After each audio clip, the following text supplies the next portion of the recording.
कालीचरण को इसलिए देश हुई कि हम महात्मा गांधी को वो गालियां दे रहा है, वो देशद्रोही है। ऐसे ही बोला जाएगा इस देश में? गांधी ने क्या ऐसे ही किया जिससे बोला जा रहा है उनको? नमस्कार कर दे रहे गोडसे जी को, बताइए ऐसा होता है क्या? तो फांसी दी जानी चाहिए। उसकी हिम्मत कैसे इस बात को कहने की हुई? बीजेपी तो उन लोगों को ही नहीं मानती जो हमारी देश की आज़ादी के लिए लड़ रहे थे। गंगा के किनारे जो लाशें दिखाई दे रही थी वो भूल गए क्या? किस गांव में आप गांव में घूमते हैं, किस गांव में सैकड़ों मौत नहीं हुई? कभी नौजवानों के सीनों पे गोलियां चलाएंगे, कभी किसानों के आंदोलन को कुचलने का प्रयास करेंगे, कभी ये पूरा देश बेचने का प्रयास कर रहे हैं। इन्होंने बेच दिया। प्रधानमंत्री नरेंद्र मोदी कहता था कि मैं फकीर हूँ, झोली लेके चला जाऊंगा, और वो समय आ रहा है कि जब इस देश की जनता उसको स्वयं झोली उसकी थमा करके इसको वापस कर देगी। इस देश में सर छुपाने की जगह नहीं मिलेगी इन फासिस्ट शक्तियों को। पूरे समाज में डर का माहौल है, डर का। लोग डरे हुए हैं इस सरकार से। अंजाम आपने नहीं देखा, नहीं रहुआ जैसा स्टार आकर के अपने अंजाम को पहुंच गया। अमित शाह के बारे में आप जानते हैं कि ये गुजरात का तड़ीपार था जिसके ऊपर सैकड़ों आपराधिक मुकदमे दर्ज थे। वो आज दुर्भाग्य इस देश का कि इस देश का गृह मंत्री बना हुआ है। नहीं, आप बंगाल को भी तो देखें, आपकी यहाँ बंगाल का सबक होगा, खेला होगा यहाँ पर भी। आप योगी की बात करते हैं, योगी के ऊपर 40 से ऊपर आपराधिक मुकदमे हत्या की प्रयास और दंगा और फसाद के लगे हुए हैं। वो उपयोगी हैं उत्तर प्रदेश की जेलों के लिए। द लाइव टीवी, सच सबसे आगे। उत्तर प्रदेश में जो राजनीति चल रही है, जो गाली दिया है उन्होंने, कहाँ तक सही है गांधी गाली देना देश में? सबसे पहले मैं इस तरह के जो वक्तव्य आ रहे हैं वो चाहे जिस भी पार्टी से बिलोंग करते हों, मैं उसकी घोर घोर निंदा करता हूं। और इस तरह का वक्तव्य एक अच्छे समाज के लिए बिल्कुल उचित नहीं होता है। एक स्वस्थ राजनीति सारे लोगों को करनी चाहिए। चर्चा होनी चाहिए विकास पे, चर्चा होनी चाहिए स्वास्थ्य पे, चर्चा होनी चाहिए सुरक्षा पे, इन सब चीज़ों पे चर्चा होनी चाहिए। और मेरा अनुरोध सभी दलों से है कि वो इन मुद्दों पर चर्चा करें। किसने कितना किया है ये अपनी अपनी बात बताने का लोग प्रयास करें। किस सरकार में सुरक्षा मिली, किस सरकार में विकास हुआ, किन लोगों ने देश को आगे बढ़ाया, इस पर विचार होना चाहिए। योगी जी सुरक्षा तो दिए हैं, अब तो कोई घटना नहीं घटती, कोई जिससे दंगा फसाद नहीं हो रहा है उत्तर प्रदेश में। आप अगर आंकड़ा उठा करके देख लेंगे, योगी जी की सरकार का जो आंकड़ा सरकारी आंकड़ा है, आप उसको ही उठा करके देख लेंगे तो दंगा तो नहीं हुआ, लेकिन कहीं ना कहीं पुलिस कस्टडी में बहुत सारे लोगों की मृत्यु हुई है। ये बहुत ही जो है भयानक स्थिति है। इस देश में पुलिस कस्टडी में लोगों की मृत्यु हो रही है, ये एक गंभीर मामला है। आदरणीय योगी जी उस पर क्या कार्रवाई कर रहे हैं आपने देखा होगा, चाहे वो मनीष गुप्ता जी का हो, चाहे वो जियाउद्दीन जी का हो, चाहे प्रमोद यादव जी का हो, सारे लोगों की मृत्यु पुलिस कस्टडी में हुई, उस पर कोई कार्रवाई नहीं हो रही, सिर्फ लिपापोती हो रही है। तो योगी जी कहते कानून तुम्हारा सख्त है उत्तर प्रदेश में। आपको दिखाई देता है कानून सख्त है? यहाँ सारे लोग खड़े हैं, आपको दिखाई देता है क्या कानून सख्त है? भ्रष्टाचार चरम सीमा पर है। बगैर पैसे का कहीं किसी का कोई काम होने को नहीं है। आप जनता के बीच में हैं, आपको जनता से आवाज़ आती होगी, जनता कहीं कहती है भ्रष्टाचार बंद हो गया है? नहीं, योगी के जो अफसर शाही है वो योगी जी और योगी जी के अफसर, देखिए ये कागज़ के बहुत माहिर लोग हैं, मीडिया के बहुत माहिर लोग हैं। इनका सारा काम कागज़ों पे होता है। कहीं क्षेत्र में न विकास दिखाई देता है, न सुरक्षा दिखाई देती है, न भ्रष्टाचार मुक्त समाज दिखाई देता है। उत्तर प्रदेश में जंगल राज खत्म हो गया है? कहाँ खत्म हुआ अभी जंगल राज? जंगल राज ही तो चल रहा है। कोई बाबा कुछ कह दे रहा है, कोई साधु कुछ कह दे रहा है, सबको तो उल्टे सीधा बोला जा रहा है। पूरे समाज में डर का माहौल है, डर का। लोग डरे हुए हैं इस सरकार से। बीजेपी से डरे हुए हैं? बीजेपी से डरने का मतलब जो इनका सिस्टम, उससे लोग डरे हुए हैं। अब आप में देखिए, अगर देखा जाए तो एक उन्होंने एक मुस्लिम थे धर्म परिवर्तन कर डाले, डरे क्या? वो तो खुशी किए हैं। कहाँ खुशी किए हैं? अब कैसे किए वो तो वही जानते हैं ना। मगर जो समाज में संदेश जा रहा बड़ा खराब जा रहा है। कालीचरण जी का मामला देख लीजिए, अभी क्या क्या बोल गए। ऐसा क्या बोला जाता है? एक संत साधु ऐसा बोले, ऐसे ही बोला जाएगा इस देश में? गांधी ने क्या ऐसे ही किया जिससे बोला जा रहा है उनको? नमस्कार कर दे रहे गोडसे जी को, बताइए ऐसा होता है क्या? ऐसा नहीं होना चाहिए। बीजेपी के जो संघी मानसिकता है वो गोडसे को अपना आइकॉन मानते हैं। वही मानेंगे ना, तो संघी लोग क्या करेंगे? यही ना करेंगे? बताइए क्या होगा? ऐसे क्या देश चलेगा हमारा? ऐसे देश नहीं चलेगा हमारा। देश हमारा नहीं चलेगा। लग रहा है कि चल रहा है, मगर चल नहीं रहा है। आगे बहुत खराब इसका परिणाम आने वाला है, याद रखिएगा आप लोग।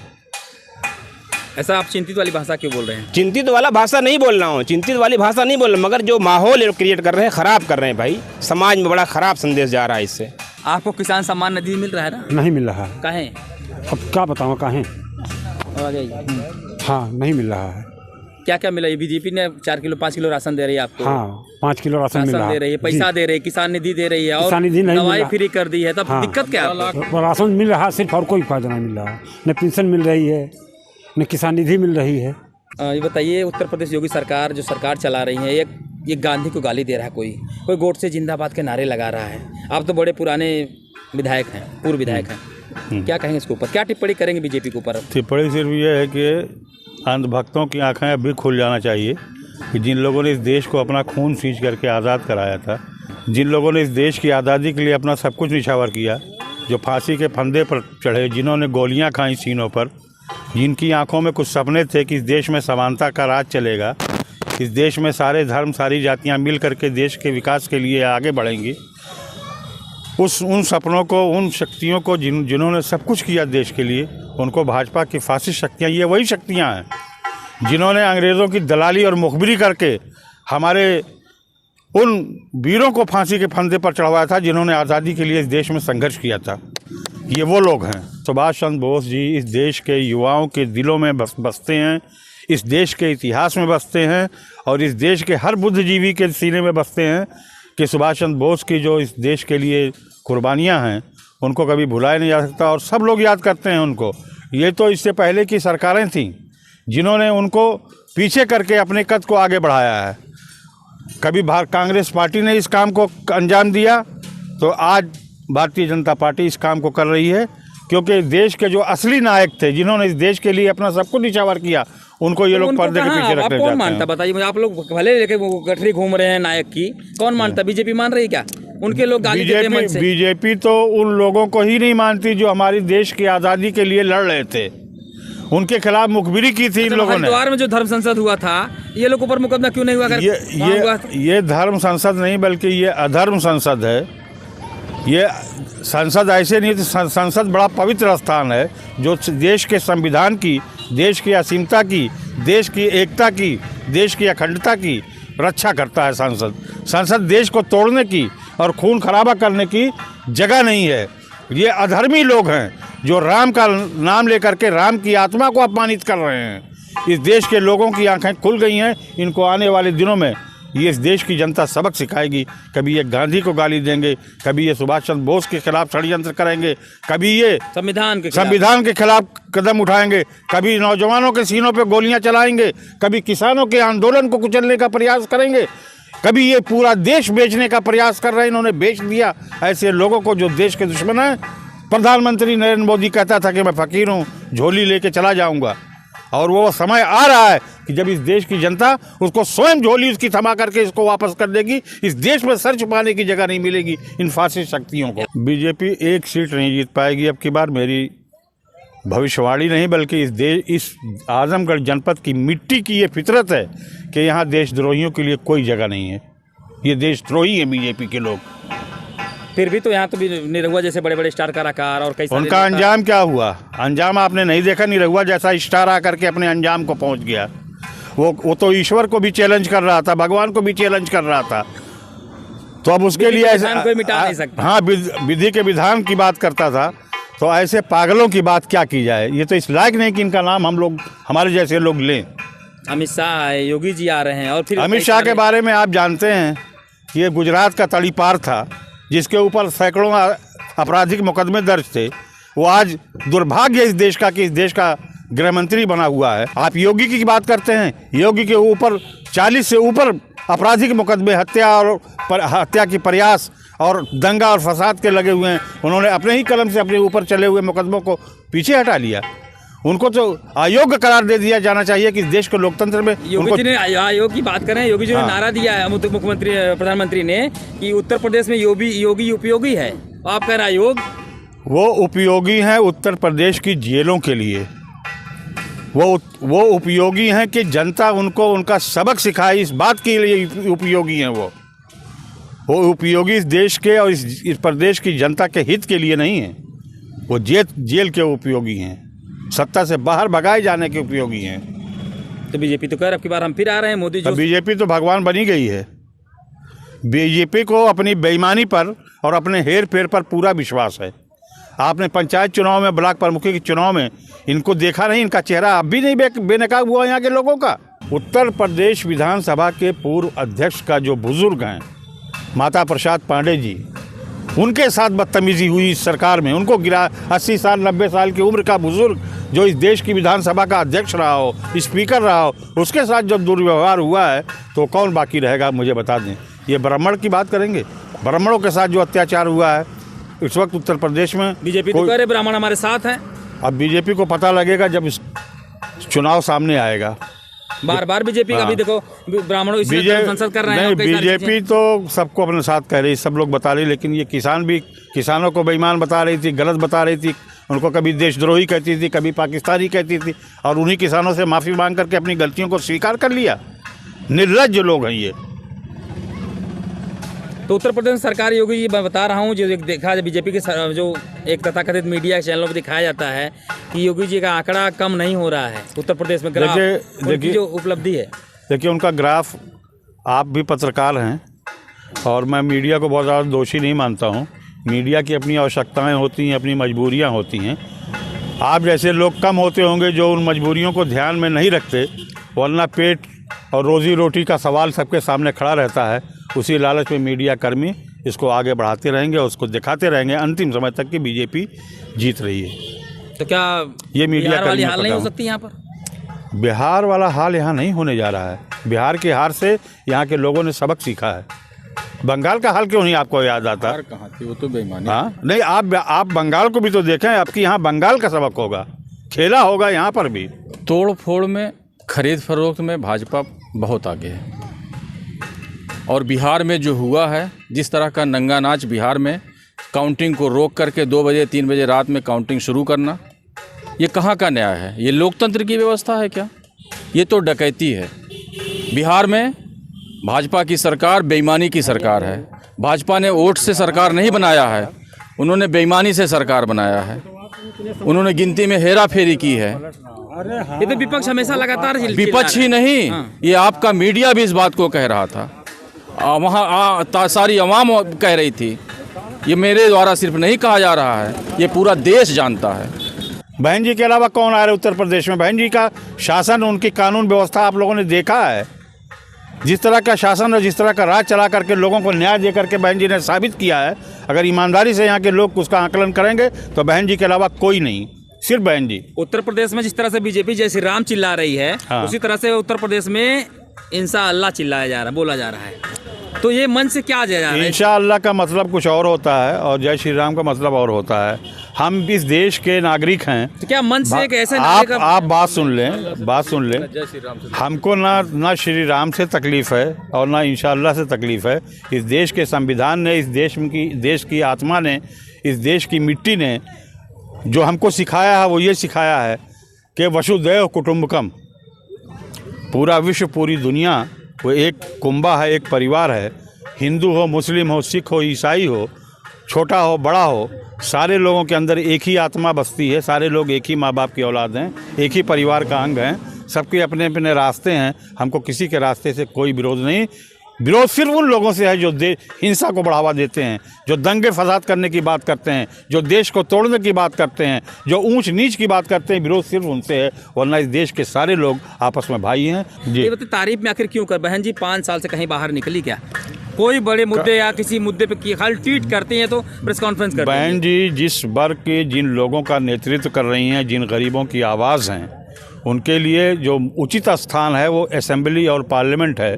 जो जनता के, गरीब लोगों के, शोषित के, पीड़ित के, पिछड़ों के, अगड़ों के, मुसलमानों के जो मुद्दे हैं, तो फिर अच्छा बताइए, बहन जी ने आखिर में जो एक ब्राह्मणों को बुलाया था, जो कहावत थी उनका कि हाथी नहीं गणेश है, ये नारा लगाए वो लोगों ने वहाँ पर। हाँ, क्यों लगाए भाई? नारा तो अगर संविधानवादी है तो नहीं, नारा इसलिए लगाया कि संविधान के अंतर्गत ही गणेश की पूजा करने वाले भी संविधान के अंतर्गत हैं, अल्लाह की पूजा करने वाले भी संविधान के अंतर्गत हैं, और जो जय श्री राम का नारा लगाते हैं वो भी इसी संविधान और इसी देश के निवासी हैं। इसलिए जब तभी हम कालीचरण को जेल हुआ। जब हम कालीचरण को इसलिए देश हुई कि हम महात्मा गांधी को वो गालियां दे रहा है, वो देशद्रोही है, उसको सजा कम दी गई, क्या उसको तो मुकदमा फांसी उनके चढ़ा ऊपर दिया। यूपीएससी एनएससी लगना चाहिए देशद्रोह का? बिल्कुल देशद्रोह का मुकदमा लगना चाहिए और उसको फांसी दी जानी चाहिए। उसकी हिम्मत कैसे इस बात को कहने की हुई। महात्मा गांधी इस देश के लिए एक मिसाल है, बल्कि पूरी दुनिया उनको स्वीकार करती है। पूरी दुनिया के बड़े बड़े लेखकों ने, बड़े बड़े राजनीतिक लोगों ने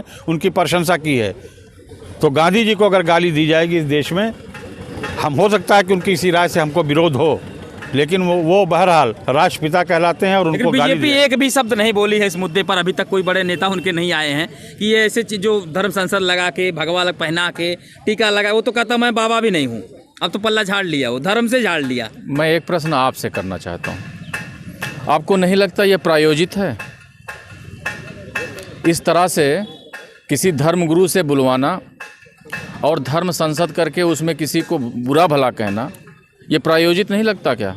कौन कर सकता है ये जो लोग उसका लाभ लेना चाहते हैं, जिन लोगों की मानसिकता है, जो लोग इस देश को तोड़ना चाहते हैं, आपस का भाईचारा ख़त्म करना चाहते हैं, वही लोग कर सकते हैं इस तरह का। जो लोग इस संविधान, यहाँ के इस देश के संविधान में विश्वास नहीं रखते, वही लोग कर सकते हैं। बीजेपी कर रहे, हम ही मेन भारत के जो मूल रक्षा करने वाले हैं, हम ही देशभक्त हैं, बाकी सब तो गद्दार हैं। उन्होंने एक परिभाषा बनाया है, जो उनके साथ अंधभक्त है वही देशभक्त है।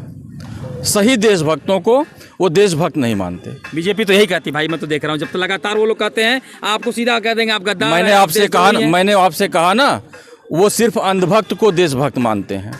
अभी हमारे चचा रामफेर अग्रहरी जी ने कहा ना कि न मुझे पेंशन मिल रही है, न मुझे किसान निधि मिल रही है, मुझे कोई लाभ नहीं मिल पा रहा है। 15 लाख का सपना दिखाने वाले लोग आज 5 किलो अनाज पे रोके हुए हैं।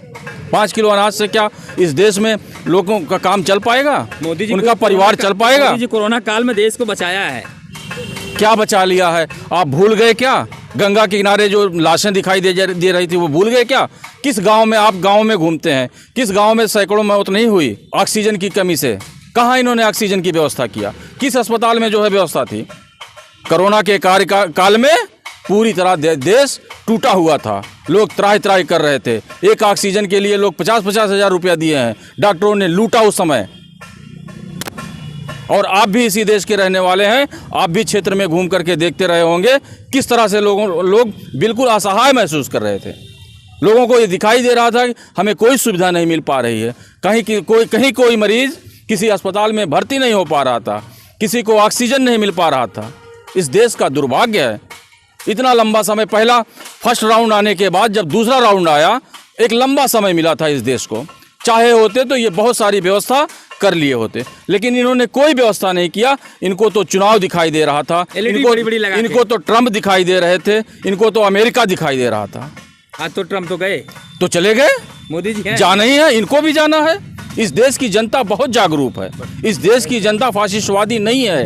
इस देश की जनता विकास के बारे में सोचती है, भाईचारे के बारे में सोचती है, एक दूसरे से मिलकर रहने की बात करती है। ये अलग रहने वाले जो बात करते हैं, ये इस देश में नहीं रहेंगे, ये सरकारों में नहीं रहेंगे। आने वाले चुनाव में सरकारों से उखाड़ फेंकेगी जनता। जनता ने बिल्कुल मन बना रखा है। तो आजमगढ़ से बीजेपी कह रही है हमारी कुछ सीटें निकल रही हैं। पिछली बार बड़ी मेहनत करने के बाद एक सीट निकली थी, इस बार एक भी सीट नहीं निकल रही है। आप सर्वे कर लीजिएगा, पूरे आजमगढ़ में 10 की 10 विधानसभा में एक भी सीट इनकी नहीं आनी है। अरे आजमगढ़ नहीं, पूरे प्रदेश में साफ। ये आप लोग कह रहे हैं, लेकिन ऐसा नहीं है। जमीन जो वही तो बात है, जो ओबीसी के पिछड़े वर्ग के लोग हैं और आपके जो मुस्लिम छोटे जातियां हैं, वो लोग इस बात को समर्थन दे रहे हैं। कहीं पिछड़े वर्ग को इन्होंने पिछली बार बहुत ही बहला लिया था, झूठे वादे किए थे। कहाँ गया ये पिछड़ों को जो है आरक्षण देने का काम? इन्होंने वादा किया था ना, नौकरियां तो ओम प्रकाश राजभर जी जो है उन्हीं के वादे पे गए थे, भाग गए उनके साथ। निषाद जी भाग रहे हैं, निषादों को जो है SC ST में लाने की बात कर रहे थे, कहाँ लाए हैं? 5 साल की सरकार उनकी चली गई, 2 साल इसमें हो गया केंद्र की और 5 साल की प्रदेश की सरकार। क्यों सरकार के जो मैं एक बात सवाल करूंगा, MIM से सवाल कर रहा हूं, आपसे कर रहा हूं कि उत्तर प्रदेश देश में जिस तरह से लिंचिंग होती है, अल्पसंख्यकों की होती है, तो क्यों नहीं SC जैसा उनके ऊपर कानून बना दिया जाए? मांग तो सभी लोग इसको कर रहे हैं। तभी तो हमने आवाज़ नहीं सुनी। जो भी सेकुलर पार्टियां हैं, जो भी लोग हैं, सारे लोग इस बात को मान रहे चैनल पे आज बोलिए हैं। बात। सारे लोग इस बात की मांग कर रहे हैं कि जो भी इस तरह का अपराध कर रहा है, किसी गरीब को वो किसी भी जाति का हो, किसी धर्म का हो, अगर बिला वजह उसको मारा जा रहा है तो उसके ऊपर आपराधिक मुकदमा लगना चाहिए। अपराध में क्या ऐसी स्थिति कानून बनने चाहिए, बिल्कुल बनना चाहिए, ताकि उसको मतलब भरण पोषण का काम दिया बिल्कुल मिलना चाहिए। किसी भी गरीब कमजोर का अन्याय हो रहा है, उसके साथ अत्याचार हो रहा है, तो सख्त से सख्त कार्रवाई उसके खिलाफ होनी चाहिए।